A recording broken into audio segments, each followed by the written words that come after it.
गुरु ब्रह्मा गुरु विष्णु गुरुदेवो महेश्वरः गुरु साक्षात् परब्रह्म तस्मै श्री गुरवे नमः।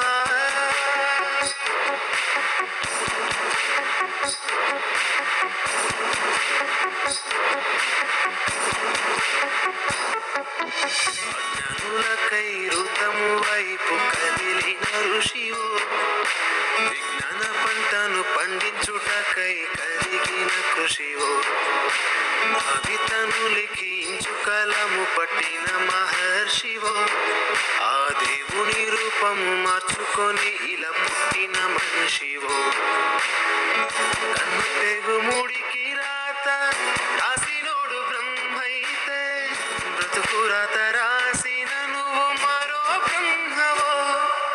గురు బ్రహ్మ గురు విష్ణు గురుదేవో మహేశ్వర గురు సాక్షాత్ పరబ్రహ్మ తస్మై శ్రీ గురవే నమః।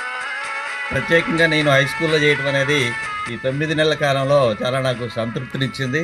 దీనికి స్టాఫ్ అందరూ కూడా సహకరించారు. వాళ్ళకి ప్రత్యేకమైనటువంటి కృతజ్ఞాపవందనలు తెలియజేస్తున్నాను.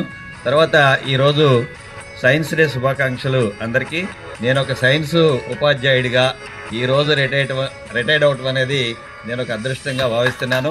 ఎందుకనంటే ఈరోజు అరుదుగా వచ్చేటువంటి రోజున నేను ఒక సైన్స్ ఉపాధ్యాయుడిగా నేను రిటైర్డ్ అవటం అనేది నేను ఏనాడో ఆ సైన్స్ గ్రూప్ తీసుకున్నటువంటి సుకృతం కావచ్చు అని చెప్పేసి నేను భావిస్తూ ఉన్నాను. తర్వాత మీకు ఈ శాస్త్రవేత్తలందరూ మీకు పరిచయం అయ్యారు. ఈ శాస్త్రవేత్తలు నేను డిఎస్సి రాసినప్పుడు ఇంటర్వ్యూలో ఫేస్ చేసినటువంటి క్వశ్చన్ ఈ సైంటిస్టుల మీదనే అడిగారు. భారతదేశంలో ఉన్నటువంటి సైంటిస్టులో మొట్టమొదటిసారిగా ఎవరెవరికి భారతరత్న అవార్డు వచ్చిందని చెప్పి నన్ను అడిగారు. దానికి సమాధానం నేను చెప్పాను. అప్పుడు కలెక్టర్ గారు వాళ్ళందరూ సంతోషించి నాకు మళ్ళీ ఇంటర్వ్యూలో నేను సెలెక్ట్ అవ్వడం జరిగింది. 96లో నేను ఈ ఉద్యోగ దీనిలోకి రావడం జరిగింది.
బాపూజీ మీలో వెలిసాడు